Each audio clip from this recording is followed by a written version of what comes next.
Empty சாருக்கு cases கூடும், இன்னுமே ஒரு உள்ள இருக்கிறதுக்கான வாய்ப்புகள் அதிகமா இருக்கும். சோ அதைத்தான் அவங்க வந்து பண்ணிட்டு இருக்காங்க. அவங்க சொன்னது உண்மை அப்படின்னா எந்த ஒரு விஷயம் கேஸ் போட்டாங்களா அதோட நிறுத்தி இருக்கும். எதுக்காக திரும்ப திரும்ப திரும்ப தொந்தரவு பண்ணிட்டு இருக்காங்க? கோர்ட் இருக்குல்ல, நியாயமான பதில் தான் கோர்ட் சொல்ல போகுது. போலீஸ்காரங்களும் நியாயமா தான் விசாரிக்க போறாங்க. அப்ப அவங்க பாத்துக்கிட்டுமே இவங்க ஏன் போய் போய் நோண்டிக்கிட்டே இருக்கணும்? மக்கள்கிட்ட ஏன் டார்ச்சர் பண்ணிக்கிட்டே இருக்கணும்? சோ இதெல்லாம் யோசிங்க. சோ 2100 கோடி பே அவுட் கொடுத்த கம்பெனி ஏமாத்திட்டு போயிடுமாங்க?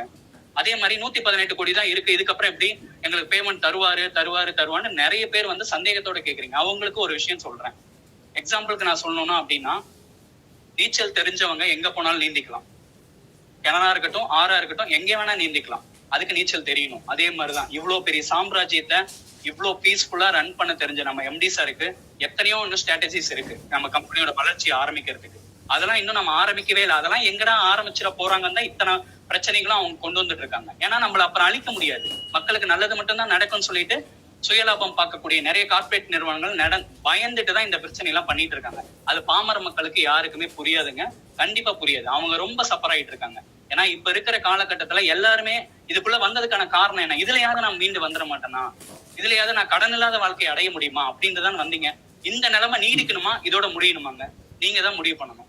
இங்க ஒருத்தர் வந்து இங்க இருக்கிற கிட்டத்தட்ட ஒரு 100 பேர் இருக்கும், 99 பேர் இருக்கும் அப்படின்னா எல்லாருமே கையை பிடிச்சிட்டு நம்ம ஒரு இடத்துக்கு நம்ம பறந்து போறோம் அப்படின்னா ஒருத்தர் கையை விட்டா கூட அவங்களுக்கு கீழே இருக்கிறவங்க எல்லாருமே வாழ்க்கையும் கேள்விக்குறிதான். அதே மாதிரிதான் இங்க எல்லாரும் டைட்டா கையை பிடிச்சிக்கணும்.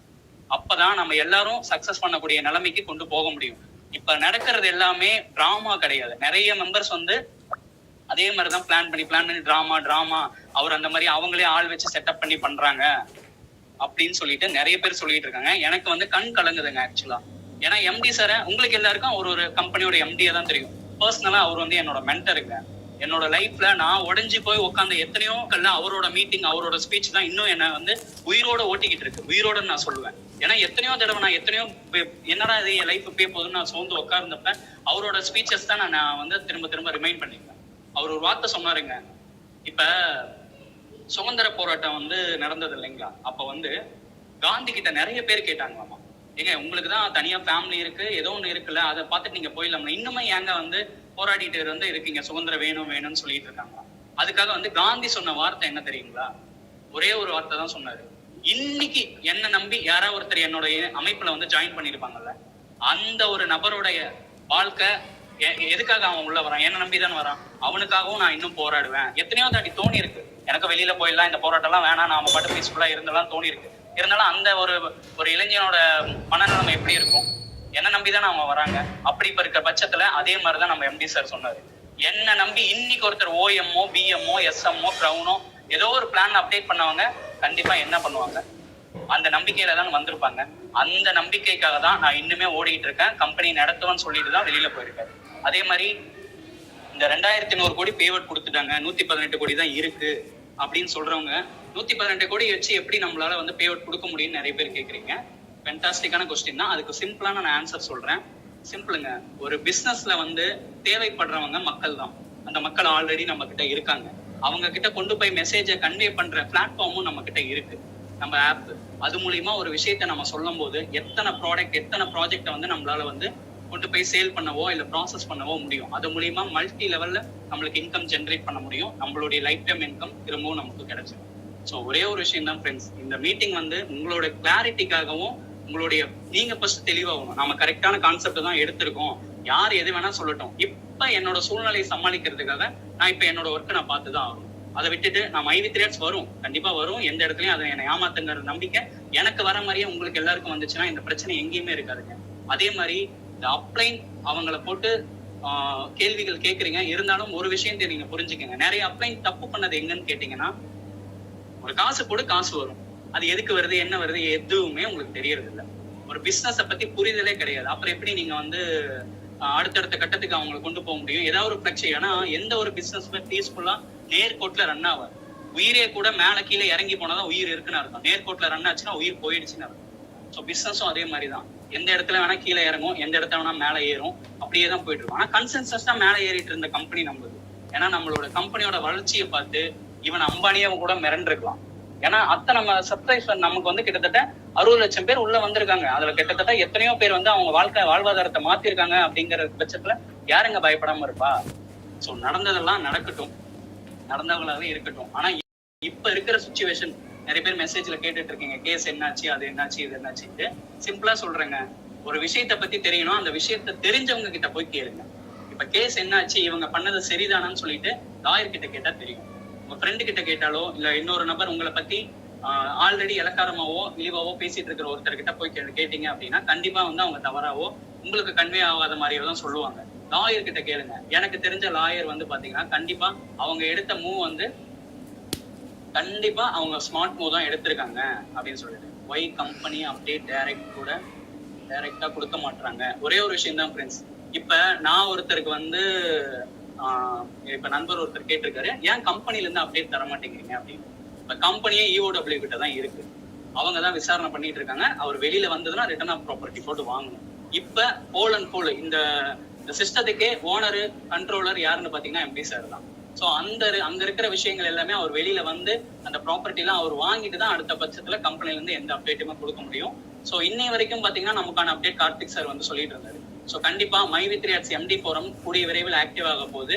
அதுலயும் 1 by 1 வீடியோஸும் ஆடியோஸும் கண்டிப்பா வரும்னு சொல்லிட்டு இன்ஃபர்மேஷன் வந்திருக்கு. அந்த ஒரு நல்ல விஷயத்தையும் நான் இந்த கூகுள் மீட் மூலமா சொல்லிக்கிறேன். சோ அடுத்த பட்சமா பாத்தீங்கன்னா அப்ளைனை வந்து திட்டுறது, அப்ளைனை வந்து ரொம்ப தொந்தரவு பண்றது அப்படிலாம் இருக்கிறீங்க. ஓகே, ஆனா அப்ளைன்ஸ் நீங்க புரிஞ்சுக்கணும். நீங்க பிசினஸ புரிய வைக்காம ஒருத்தரை கொண்டு வந்ததுக்காக இப்ப இருக்கிற அந்த பேர்டனை கொஞ்சம் சமாளிச்சுதான் ஆகணுங்க, வேற வகையே இல்லை. அதே மாதிரி டவுன்லைனர்ஸ்க்கு சொல்லிக்கிறேன், ₹1 கூட உங்களுக்கான அமௌண்ட் லாஸ் ஆகாது. ஏன்னா கம்பெனி ரன் பண்ணுவேன்னு சொல்லிட்டு தான் அவர் உள்ள போயிருக்காரு. மீண்டும் வெளியில வந்து கம்பெனி ரன் பண்ணுவாரு. ரன் பண்ணா என்னங்க வரும், எல்லாருக்கும் பேமெண்ட் வரதான் போகுது. அதே மாதிரி நிறைய பேரோட ஆதங்கம் என்னன்னு பாத்தீங்கன்னா, நீங்க எல்லாம் சம்பாரிச்சிட்டீங்க, நீங்க பேசலாம், செட்டில் ஆயிட்டீங்க, பேசலாம் அப்படின்னு சொல்றீங்க. நான் வந்து சம்பாரிச்சிட்டேன் அப்படின்னா நான் என்னோட எனக்கு கடன் இல்லைன்னு நினைக்கிறீங்களா? யாருக்குமே அவங்களுடைய வருமானத்தை தகுந்த மாதிரி அவங்களோட கமிட்மெண்ட் இருக்கும். யாருமே வந்து வர காசை சேர்த்து வச்சுக்கிட்டு பேங்க் பேலன்ஸ் வச்சுட்டு அப்படி இருக்கிற பினான்சியல் நாலேஜ் வந்து இப்ப எந்த மக்களுக்குமே கிடையாது. ஏன்னா 10,000 ரூபாய் சம்பாதிச்ச ஒரு இடத்துல 50,000 ரூபாய் வரும்போது நம்ம வாழ்க்கைக்கான எல்லா செலவையும் நம்ம பண்ணதான் பார்ப்போம். அப்படிப்பட்ட விஷயம் தான். அப்ப MyV3Arts இந்த நிலைமை நமக்கு என்ன புரிய வச்சிருக்கு, காசை வந்து கரெக்டான முறையில இப்போ ஒரு ₹100 வருதா, ஒரு ₹70 செலவு பண்ணிட்டு ₹30 சேவிங்ஸ்க்காகவும் இல்ல ஏதாவது ஒரு பிக்சட் டெபாசிட்டோ இல்ல SIPயோ அந்த மாதிரி வந்து நமக்கு ரிட்டர்ன்ஸ், இப்ப இன்சூரன்ஸோ அந்த மாதிரி ரிட்டர்ன்ஸ் வர மாதிரி நம்ம வந்து சேவ் பண்ணி வைக்கிறதுல கண்டிப்பா வச்சே ஆகணும்.